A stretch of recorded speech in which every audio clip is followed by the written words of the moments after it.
नमस्कार बंधुगण मो चैनल रे आपण मानक स्वागत। मु आज आपण मानकु एमिति एक उपाय बतैवाकू जाउछि जहा द्वारा कि आपणकर गुप्त समस्या भल होई जीवो।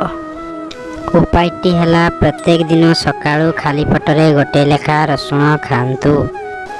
ठीक राति रे मध्य भोजन करि सारिला परे गोटे लेखा रसुण मध्य खांतु।